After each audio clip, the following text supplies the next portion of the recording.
The second thing I want to get into is I want to get into the source of their problem, or the pain and concerns that they have related to the problems that I solve.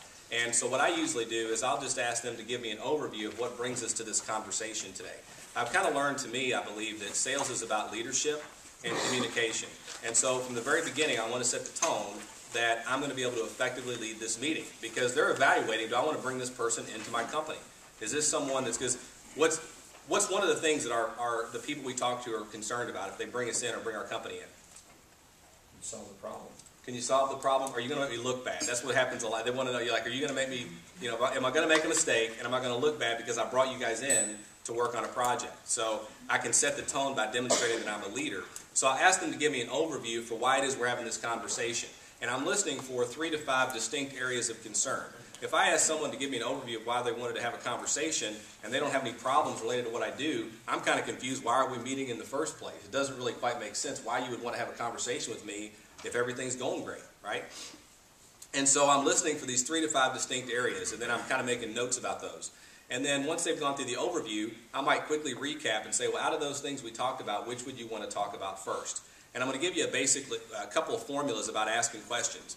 And questions that I'll prefer to ask are open-ended presumptive questions. And an open-ended presumptive question, it's not going to get a yes or no answer. It's going to open up some dialogue. And it sort of presumes that you know the answer. So I might say, Don, when you came to the meeting this morning, what kind of relationship building plan did you have? Okay? Now, I'm probably thinking he probably doesn't have one. I mean, I'm asking questions that the client probably doesn't have an answer to. Or I might say, well, tell me about when, you know, how do you know that the questions you're asking in the interview process are going to get you the right hire every time? Well, they probably don't know the answer to that. And that's going to open up more dialogue around a problem that they have, where I can start uncovering some of the implications of them not really having that problem resolved. And so the basic formula is going to be what, why, impact, business, personal, financial. And I'll go into that a little bit deeper. So the what would be that topical area, that area of pain or concern that they have that they mentioned. So I had a situation where I had a client who is a printing company. And one of the things that he was having some struggles with is he felt like everybody just wanted the cheapest price. So he's trying to compete on price. Well, how many printing companies are there in the U.S. that you could order printing stuff from, right? Like tens of thousands of companies. And so what I was coaching him on was, well, what if we can compete with companies that are more concerned about value? Because I doubt that 100% of people who get printing are just concerned about price. So if we can find people that are also concerned about things being on time. So I said, look, why don't we have a meeting with one of my clients and let me lead the meeting. And he said, well, don't you need a lot of detail about our products and our spec sheets and all this stuff? And I said, no, that'll actually probably make me less effective if I have all that data. Because I really want to understand, why did they print in the first place? What does that even mean to them? And why do they print? And so we had this conversation with the VP of Sales, and who was responsible. Printing was one of his responsibilities. And so I said, tell me about, you know, the issues you have related to printing and why you'd want to have a conversation with us. And he said, well, we do a lot of trade shows, and sometimes we've had situations where the printing, the flyers, the brochures, that information wasn't on time. And so we show up at the trade show, and we've got like a white table, you know, and we don't have anything, okay? Now, some of the times I'm going to ask questions that I know the answer to. But I'm going to ask them, well, why is that important that you have your printing material on time? Well, I pretty much have an idea of why it's important, but it's important that they verbalize it. I want them to hear themselves talk through this stuff. I don't want to be telling them stuff. If I'm telling you why it's a problem, you might be skeptical. But if you're telling me, you're probably not going to argue with yourself unless you have, you know, maybe a mental disorder. But you're not probably going to argue with yourself, right? And so I want them to hear themselves talk about the problem. And then I want to ask them, tell me a little bit about the impact of that problem. And so I said, what's the business impact? And he said, well, you know, there's maybe 5,000 people that go through this trade show. Because it was a day late, you know, there was probably 1,500 people that didn't get our information that we would have liked to have had their information. And I was like, oh, what's that, you know, what did that cost you when you evaluated that? Well, I figured he hadn't evaluated that. How many times you talk to people and they don't have a budget, right? I'm shocked when someone has a budget. To me, that's why salespeople make the money, is we help people find the budget and find the money. That's a big part of why makes our job tough. They probably don't have a budget, right? And so this process helps them to start figuring out where the money could come from and if our price is going to be a fair for their a solution. And so as we got into it, I said, well, so if 1,500 people didn't get the information, about how many of those could have been prospects? And he said, well, maybe 10%. So I said, okay, so that's 150 people, could have been prospects. And they sell pretty expensive products, about a $100,000 product. So I said, well, 150 of those were prospects. How many of those might have actually bought in the next year? You know, could we say another 10%, you know, just to be conservative?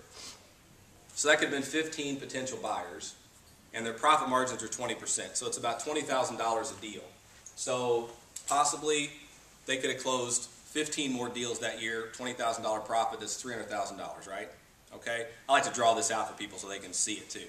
And so it's a $300,000 problem because their printing wasn't done on time, okay? So this starts to give me some insight into what's going to be their tolerance and threshold for being able to pay for my service, okay? I want to get in their mind that, like, what's the cost of their problem? And so I'm not going to get into the financial element just yet, but I want to kind of get an idea of that. So I know that if their problem is about $300,000 and that's profitability that's dropped to the bottom line, that's where they get the money to pay me for what I do.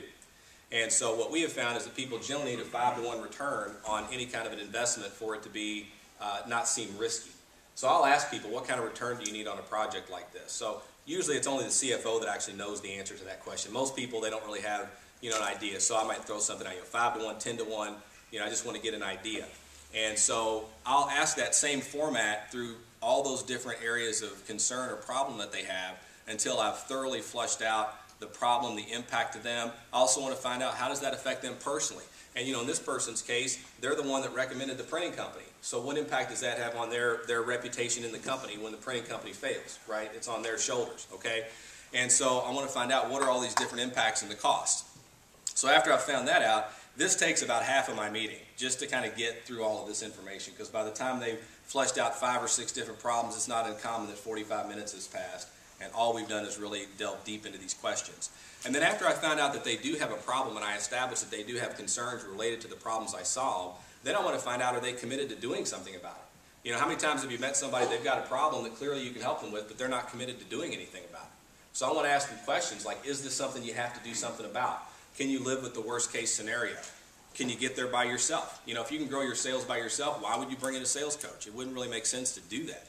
So I want to be convinced. I'm always making the person convince me that we need to continue forward in the conversation. If they don't seem to have many problems, I'm going to try to get them to a no right then and just kind of move on.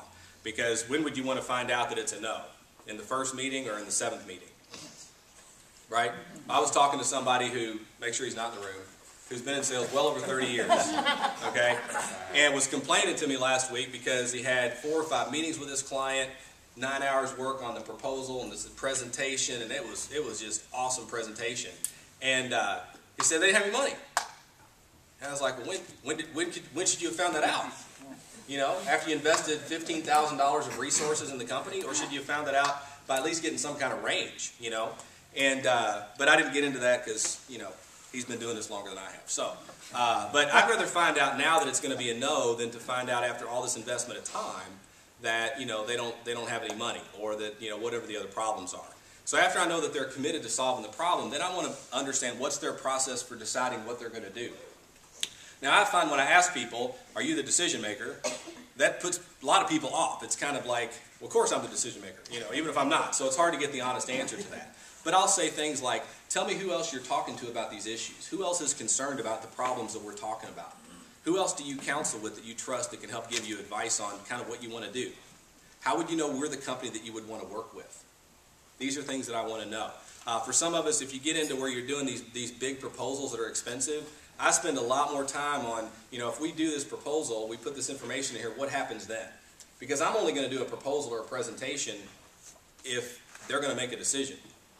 And if they're not willing to do that, then you know, I'm going to have to decide, do I want to try to just get in their process where they're going to shop my stuff out, or do I want to take a stand and say, well, you know, that's not really going to work for me, and I'm going to need to find somebody that it's going to be a better relationship with.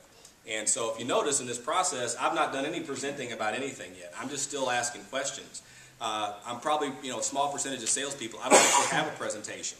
Because if I were talking to everybody in here about the services I do, each one of you are going to have different concerns, and you're going to have different things you're going to need to decide what you're going to do. And so I need to find that out before I can actually do the presentation. So after I understand the decision process, now I get into the money. And so the way that I'll do that is I'll recap the problems we talked about. So in this case, we had a $300,000 problem. And so let's say my